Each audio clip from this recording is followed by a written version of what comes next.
আশ্চর্যজনক কোন জিনিস দেখলে সুবহানা বলতে হয়, সুবহানাল্লাহ। আশ্চর্যজনক জিনিস দেখলে কি বলতে হয়? সুবহানাল্লাহ। আর খুশির খবর শুনলে কি বলতে হয়? আলহামদুলিল্লাহ।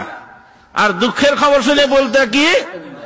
ইন্না লিল্লাহ। আমরা কি বলি? আমরা আশ্চর্যজনক জিনিস দেখলে বাপ রে বাপ, ও গে মাগে, ওরে মা। কোন কোন এলাকা বলে ওরে মা, কোন কোন বলে ও মাই গড, কেউ বলে বাপ রে বাপ।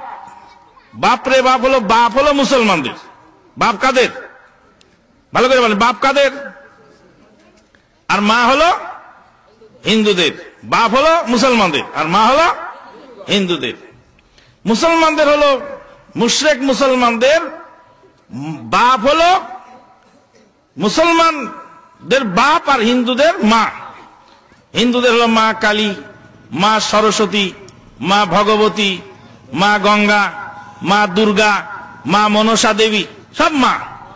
আর মুসলমানদের হলো খাজা বাবা, পীর বাবা, দয়াল বাবা, ল্যাংটা বাবা, সব বাবা। এদের বাবা আছে, মা নাই। আর ওদের মা আছে, বাবা নাই। এদের বাবা ওদের মা নিকে পড়ায় দিলে কেমন হয়? চলে? এই যে বাপ রে বাপ, ও বাবা, ও মা, এই যে শব্দ, এগুলি সব শিরকি কথা। কেন? মানুষ বিপদে বলে মাকে ডাকে, মা বলে চিৎকার দেয়, বাবা বলে চিৎকার দেয়, এগুলি সম্পূর্ণ শিরকি কাজ। সুবহানাল্লাহ। আশ্চর্যজনক জিনিস দেখলে বলতে হবে সুবহানাল্লাহ। আর খুশির খবর শুনলে আলহামদুলিল্লাহ। আর যদি দুঃখের খবর শোনা যায় তাহলে ইন্না লিল্লাহ। এই জিনিসগুলি আমরা চালু করি।